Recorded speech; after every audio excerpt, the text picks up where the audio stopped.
जय हिंद दोस्तों, आप सभी का स्वागत है ज्ञानपीठ जी के पॉइंट के इस यूट्यूब चैनल पर।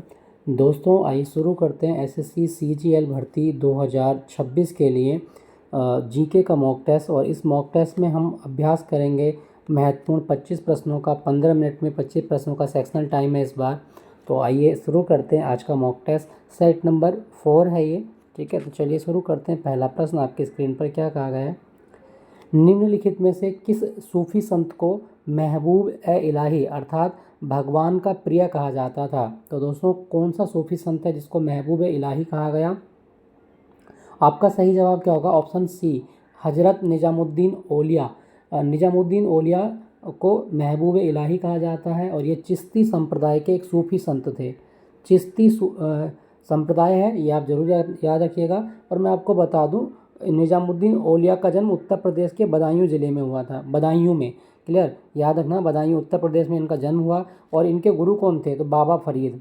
बाबा फरीद जो थे ये निजामुद्दीन औलिया के गुरु माने जाते हैं। तो ये भी आप याद रखिएगा, आपसे पूछा जाता है, ठीक है दोस्तों।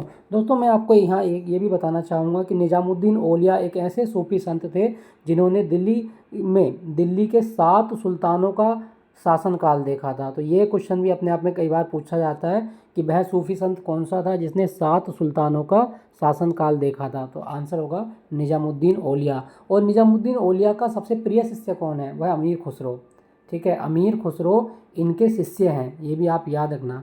तो आपसे पूछा जाए कभी एग्जाम में कि महबूब इलाही किसको कहा गया, ऑप्शन सी, निजामुद्दीन औलिया को। और इनकी दरगाह कहाँ पर है, नई दिल्ली में है, ठीक है, नई दिल्ली।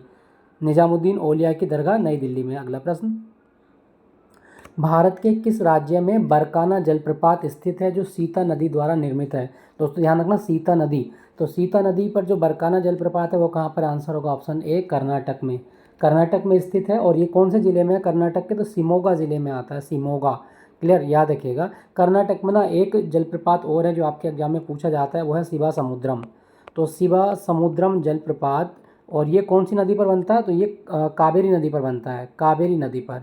तो ये भी कर्नाटक में स्थित है, आप याद रखना, ये भी पूछा जाता है। और भारत का सबसे ऊंचा झरना जिसका नाम है कुंचिकल, तो कुंचिकल सबसे ऊंचा जलप्रपात है और ये भी कर्नाटक में है, बराही नदी पर, ठीक है। तो 3 झरने मेन आपसे एग्जाम में पूछे जा सकते हैं। बरकाना जलप्रपात तो कर्नाटक में, शिमोगा जिले में है ये। शिवा समुद्रम जलप्रपात कावेरी नदी पर कर्नाटक में, और कुंचिकल भारत का सबसे ऊंचा झरना ये भी कर्नाटक में है और ये बराही नदी पर है, ठीक है। याद रखना, आपसे कई बार एग्जाम में पूछा जाता है। दोस्तों यहाँ पे मैं ये भी बताना चाहूँगा, भारत में ना सबसे ज़्यादा कॉफ़ी कहाँ होती है, तो सबसे ज़्यादा कॉफ़ी होती है आपकी कर्नाटक में। तो ये पूछा जाए कभी आपके एग्जाम में, याद रखिएगा। और कर्नाटक में ना एक शहर है कुर्ग, कुर्ग शहर है। तो कुर्ग जो है इसको भारत की कॉफ़ी की राजधानी कहा जाता है। तो भारत की कॉफ़ी की राजधानी किसको कहा गया है, तो जवाब होगा कुर्ग को कहा जाता है। और कुर्ग कर्नाटक का एक शहर है, तो ये जरूर याद रखना। कुर्ग या कोडागू इसको बोलते हैं, कोडागू भी कहा जाता है ना, कोडागू या कुर्ग, ये भारत का कॉफ़ी की राजधानी कहे जाने वाला शहर है जो कि कर्नाटक में है। तो हमसे पूछा गया था बरकाना जलप्रपात, ऑप्शन ए कर्नाटक में स्थित है। दोस्तों यहाँ ये आप याद रखना, कर्नाटक में ना एक खान है, बहुत फेमस खान है, कुंद्रेमुख, कुंद्रेमुख की खान। तो कुंद्रेमुख की खान से क्या निकलता है, तो यहाँ से लौह अयस्क निकलते हैं, लौह अयस्क। क्लियर, याद रखना, आपसे पूछा जाता है। चलिए अगला प्रश्न क्या कहता है, भारतीय संविधान की प्रस्तावना में सामाजिक न्याय, आर्थिक न्याय और राजनीतिक न्याय का आदर्श किस देश के संविधान से लिया गया है। तो संविधान में 3 प्रकार के न्याय हैं, वो है आपके सामाजिक, आर्थिक और राजनीतिक, और ये सोवियत संघ अर्थात रूसी क्रांति से प्रेरित है। तो भारतीय संविधान में सामाजिक न्याय, आर्थिक न्याय और राजनीतिक न्याय का जो कॉन्सेप्ट है वो सोवियत संघ से लिया गया है, ठीक है दोस्तों। ऑप्शन बी आपका सही जवाब है।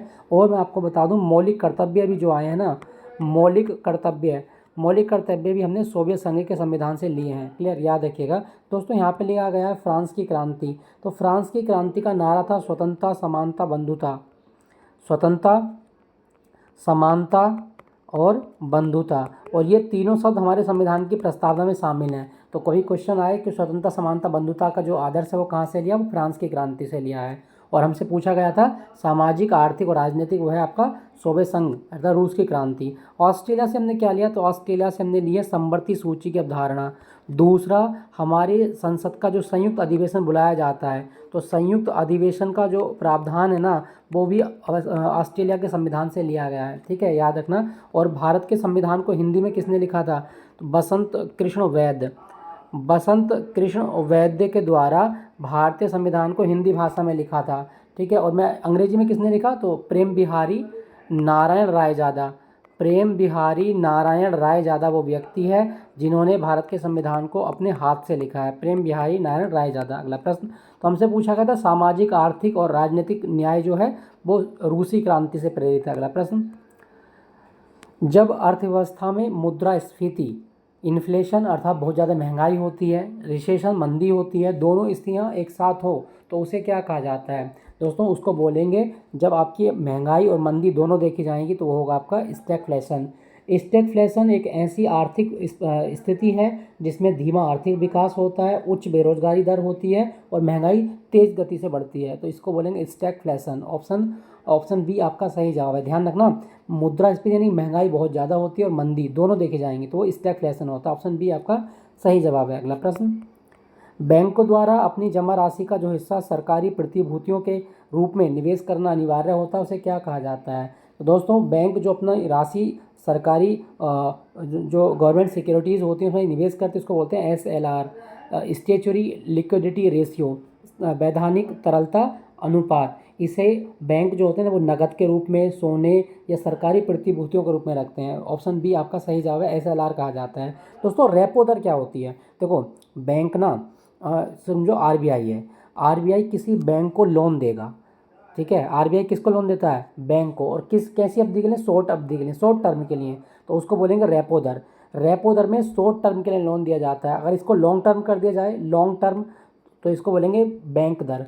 तो रेपो दर और बैंक दर में यही अंतर है कि रेपो दर शॉर्ट टर्म के लिए होती है और बैंक रेट जो होती है वो लॉन्ग टर्म के लिए होती है, और दोनों ही स्थिति में RBI बैंकों को लोन देता है। तो रेपो दर और बैंक दर दोनों RBI के लिए होती हैं। हमसे पूछा गया था कि बैंक जो गवर्नमेंट सिक्योरिटी में निवेश करते हैं उसको SLR कहा जाता है। अगला प्रश्न, प्रसिद्ध कपिलेश्वर मंदिर जिसे हाल ही में ASI की संरक्षित स्मारकों की सूची में जोड़ने के लिए चुना गया है, किस राज्य में है, दोस्तों कपिलेश्वर मंदिर भगवान शिव को समर्पित है और ये उड़ीसा में के भुवनेश्वर शहर में है, भुवनेश्वर में स्थित है कपिलेश्वर मंदिर, तो ये जरूर आप याद रखिएगा, आपसे पूछा जाता है, ठीक है। ऑप्शन बी आपका सही जवाब है, भगवान शिव को समर्पित है, क्लियर, याद रखना। और उड़ीसा में ना एक मंदिर और है, लिंगराज मंदिर, तो लिंगराज मंदिर भी भुवनेश्वर में है, ये भी आपसे पूछा जाता है। चलिए अगला प्रश्न, भारत में कौन सा दर्रा भारत के सिक्किम राज्य को चीन के तिब्बत स्वायत्त क्षेत्र से जोड़ता है, तो दोस्तों सिक्किम में कौन सा दर्रा है, आंसर होगा ऑप्शन ए नाथुला दर्रा। नाथुला दर्रा ये सिक्किम को जोड़ता है किससे, तिब्बत से, ये आप जरूर याद रखिएगा, ठीक है। दोस्तों भारत में ना एक दर्रा हो रहा है, एक है आपका सिपकिला, तो सिपकिला भी भारत को तिब्बत से जोड़ता है, और एक है लिपुलेख दर्रा, लिपुलेख, तो सिपकिला दर्रा कहाँ पर है, हिमाचल प्रदेश में, ये भी तिब्बत को कनेक्टिविटी देता है, और लिपुलेख दर्रा कहाँ है, उत्तराखंड में, और ये भी तिब्बत को कनेक्टिविटी देता है, ठीक है। तो भारत में नाथुला दर्रा, सिपकिला और लिपुलेख ये 3 दर्रे ऐसे हैं, मेन दर्रे बता रहा हूँ, बाकी तो बोमडिला भी है, और जो तिब्बत को जोड़ते हैं, ठीक है, याद रखिएगा। तो हमसे पूछा गया सिक्किम का कौन सा दर्रा है, आंसर होगा नाथुला दर्रा, और नाथुला दर्रा सिल्क रोड का हिस्सा है, क्लियर। दोस्तों क्या आप बता सकते हैं कि भारत चीन सीमा की लंबाई कितनी है, तो आप याद रखना भारत चीन सीमा की लंबाई है 3488 kilometre, 3488 kilometre. Ladakh, Himachal, UK, Sikkim, Arunachal Pradesh ये चीन से सीमा साझा करते हैं। अगला प्रश्न, हर साल राष्ट्रीय विज्ञान दिवस कब होता है, तो 28 फरवरी को होता है, किसकी याद में मनाया जाता है, तो देखो विज्ञान दिवस जो होता है ना CV रमन के द्वारा रमन प्रभाव की खोज के याद में मनाया जाता है। ऑप्शन ए आपका सही जवाब है, CV रमन द्वारा रमन प्रभाव की खोज की गई थी, ठीक है, 1930 में इनको नोबेल भी मिला था, तो उसकी याद में मनाया जाता है राष्ट्रीय विज्ञान दिवस, ठीक है। और मैं आपको बता दूं एक अवार्ड होता है Kalinga award, Kalinga award UNESCO के साथ मिलकर अब उड़ीसा की सरकार देती है, और ये विज्ञान के क्षेत्र में मिलता है, साइंस के क्षेत्र में मिलता है। अगला प्रश्न, गैम्बिट और चेकमेट किस खेल की शब्दावली है, कई बार पढ़ा चुके हैं कि गैम्बिट जो टर्मिनोलॉजी होती है या चेकमेट जो टर्म होती है वो हम यूज करते हैं शतरंज में, शतरंज में गैम्बिट और चेकमेट का उपयोग किया जाता है। शतरंज में ना एक टर्म और होती है, वो आता है आपका बिशप, बिशप ठीक है। तो ये जरूर याद रखना, बिशप ऊँट को कहा जाता है, शतरंज में ऊँट को बिशप बोलते हैं। एक होता है पॉन, पॉन प्यादा सुने होंगे ना, प्यादा, तो प्यादा को पॉन कहा जाता है। एक होता है आपका नाइट, नाइट तो नाइट बोलते हैं हॉर्स को यानी कि घोड़े को, तो शतरंज में घोड़े को नाइट कहा जाता है, ऊँट को बिशप कहा जाता है। एक होता है रुक, तो रुक किसको बोलते हैं, रुक बोलते हैं हाथी को। तो ये सारी चीज़ें आप याद रखना, हाथी को रुक कहा जाता है, ऊँट को बिशप, पॉन को प्यादा और नाइट को घोड़ा। क्लियर। अगला प्रश्न, भारत की सबसे पुरानी घरेलू फुटबॉल प्रतियोगिता डूरंड कब की शुरुआत कब हुई थी? तो दोस्तों डूरंड का फुटबॉल के लिए शुरू हुआ था 1888 में, और इसकी शुरुआत कहाँ से हुई थी? शिमला, शिमला से स्टार्ट होता है, या जरूर आप याद रखिएगा, फुटबॉल की सबसे पुरानी प्रतियोगिता है। क्लियर, याद रखना है। दोस्तों मैं आपको बता दूं फुटबॉल के लिए ना अंतर्राष्ट्रीय संस्था कौन सी है, वो है फीफा। तो फीफा फुटबॉल की इंटरनेशनल बॉडी है जिसका मुख्यालय कहाँ पर है? ज्यूरिख में है। तो ये क्वेश्चन भी काफ़ी आता है, ज्यूरिख में मुख्यालय है फीफा का, आप याद रखें। डूरंड कप की शुरुआत 1888 में हुई थी। अगला प्रश्न, अच्छा यहाँ पे मैं आपको ये भी बता दूं, देखो फुटबॉल का जादूगर किसको बोलते हैं? अगर आपके एग्जाम में क्वेश्चन आए कि फुटबॉल का जादूगर किसको कहा जाता है, फुटबॉल का जादूगर है पेले। एक खिलाड़ी थे ब्राज़ील के, पेले, इनको ब्लैक पर्ल भी कहा जाता था। तो ब्राज़ील के महानतम खिलाड़ी या विश्व के महानतम खिलाड़ी थे पेले, इनको फुटबॉल का जादूगर कहा जाता है, ये भी आप याद रखना। टोक्यो ओलंपिक 2020 में नीरज चोपड़ा ने किस तिथि को स्वर्ण पदक जीता था? तो नीरज चोपड़ा ने स्वर्ण पदक जीता किस तिथि को? आंसर होगा ऑप्शन बी, 7 अगस्त को जीता था। ठीक है, और मैं आपको बता दूं टोक्यो ओलंपिक में भारत ने कितने पदक जीते थे? 1 गोल्ड, 2 सिल्वर और 4 ब्रॉन्ज। टोटल हमने 7 पदक जीते थे, और भारत जो था वो 48वें नंबर पर रहा था टोक्यो ओलंपिक 2020 में, ये जरूर याद रखना, 48वां नंबर था। अगला प्रश्न, भारत के किस शहर को पूर्व का वेनिस कहा जाता है? तो भारत में कौन सा शहर है? आंसर होगा ऑप्शन बी, उदयपुर को अपनी झीलों के कारण पूर्व का वेनिस कहा जाता है। राजस्थान का शहर है उदयपुर। ठीक है, ये जरूर आप याद रखना, पूर्व का वेनिस इसको कहा जाता है, पूर्व का वेनिस उदयपुर। अगला प्रश्न, चंबल, केन, बेतवा नदियां निम्नलिखित में से किसकी सहायक नदियां हैं? तो चंबल, केन, बेतवा ये किसकी सहायक है? आंसर होगा ऑप्शन बी, यमुना की सहायक नदियां हैं। यमुना, यमुना कहाँ से निकलती है? तो बंदर पूंछ हिमनद से निकलती है, बंदर पूंछ हिमनद। और बंदर पूंछ हिमनद जो है ना, ये कहाँ पर है? ये यमुनोत्री पे पड़ता है। ठीक है, यमुनोत्री। तो ये आप याद रखना कि यमुना नदी कहाँ से निकलती है? तो उत्तराखंड के बंदर पूंछ हिमनद से निकलती है, और ये यमुनोत्री के समीप है। तो चंबल, केन, बेतवा ये यमुना की सहायक नदियाँ हैं। ठीक है दोस्तों, याद रखना। यहाँ पे लिखा गया गोदावरी, गोदावरी की सहायक नदी बताता हूँ आपको, एक है वेन गंगा, एक है पेन गंगा। तो बेन गंगा, पेन गंगा, पूर्णा बहुत आता है आपके एग्जाम में, वर्धा बहुत पूछता है आपके एग्जाम में, प्राणहिता बहुत पूछता है आपके एग्जाम में। ये सारी नदियाँ गोदावरी की सहायक हैं, और गोदावरी को बूढ़ी गंगा भी कहा जाता है, आप याद रखना। प्रश्न में पूछा गया चंबल, केन, बेतवा यमुना की सहायक नदियाँ हैं। अगला प्रश्न, भारत के संसद में अविश्वास प्रस्ताव लाने के लिए लोकसभा के कम से कम कितने सदस्यों के समर्थन की आवश्यकता होती है? दोस्तों जब मौजूदा सरकार या मौजूदा जो पार्टी होती है वो संसद में अपना बहुमत खो दे, तो उसके खिलाफ अविश्वास प्रस्ताव लाया जाता है, जिसके लिए कम से कम 50 सदस्यों के अनुमोदन की आवश्यकता होती है। ऑप्शन बी आपका सही जवाब है। और ये जो लिखा गया है ना अविश्वास प्रस्ताव, ये लोकसभा का नियम नंबर 198 कहता है। लोकसभा नियम 198 के तहत न्यूनतम 50 सदस्यों की लिखित सहमति अविश्वास प्रस्ताव लाने के लिए आवश्यक होती है। तो ये आप याद ना, और अविश्वास प्रस्ताव केवल और केवल लोकसभा में लाया जाता है, ये भी आप याद रखिएगा। अगला प्रश्न, केंद्रीय वित्त मंत्रालय के तहत कौन सा प्राधिकरण भारत में केंद्रीय माल एवं सेवा कर की दरों की सिफारिशों को लागू करने का प्रशासनिक कार्य देखता है? सही जवाब क्या होगा आपका? सीबीआईसी, केंद्रीय अप्रत्यक्ष कर और सीमा शुल्क बोर्ड। ऑप्शन बी आपका सही जवाब है। ठीक है, ये आप याद रखिएगा, केंद्रीय माल एवं सेवा कर की दरों पर जो सिफारिश लागू होती है वो सीबीआईसी करता है।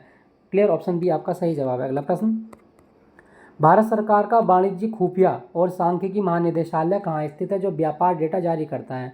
तो भारत में जो व्यापार डाटा जारी करता है वो कहाँ पर है? सही जवाब होगा आपका ऑप्शन सी, कोलकाता में है, सी कोलकाता। अगला प्रश्न, महात्मा गांधी ने वर्ष 1918 में गुजरात के खेड़ा में सत्याग्रह का आयोजन किसके समर्थन में किया था? तो खेड़ा सत्याग्रह जो किया गया था ना, देखो क्या था, भारत में पड़ा प्लेग और अकाल, और प्लेग और अकाल के कारण क्या था, भयंकर रूप से जो फसलें थीं अकाल पड़ने पर वो नष्ट हो गई। अब अंग्रेज़ क्या कह रहे थे कि अगर आपने फसल लगाई है, चाहे वो नष्ट हो जाए या कुछ भी हो, हमको चाहिए अपना लगान। तो गांधी जी ने किसानों के समर्थन में ये किया था अंग्रेज़ों के खिलाफ कि जिस किसान की फसल नष्ट हो गई है उससे लगान वसूल ना किया जाए। तो खेड़ा सत्याग्रह जो हुआ था वो फसल खराब होने से प्रभावित किसानों के लिए कर माफ़ी हेतु किया गया था, ठीक है, 1918 में, आप याद रखिएगा। और मैं आपको बता दूं, महात्मा गांधी जब भारत वापस आए थे अफ्रीका से, तो सबसे पहला सत्याग्रह किया था चंपारण में। तो चंपारण सत्याग्रह 1917 में हुआ था बिहार में, क्लियर, याद रखना, हमसे पूछा गया था। खेड़ा सत्याग्रह, ऑप्शन बी, फसल खराब होने से प्रभावित किसानों के लिए कर माफ़ी। अगला प्रश्न, निम्नलिखित में भारत की कौन सी पर्वत श्रृंखला ब्लॉक पर्वत का उदाहरण है, और जिसके उत्तर में नर्मदा नदी और दक्षिण में तापी नदी बहती है। तो ब्लॉक पर्वत कौन सा है? सतपुड़ा के उत्तर में नर्मदा नदी बहती है और दक्षिण में तापी नदी बहती है। ऑप्शन बी आपका सही जवाब है, सतपुड़ा। और मैं आपको बता दूं, सतपुड़ा की सबसे ऊंची चोटी कौन सी है? धूपगढ़।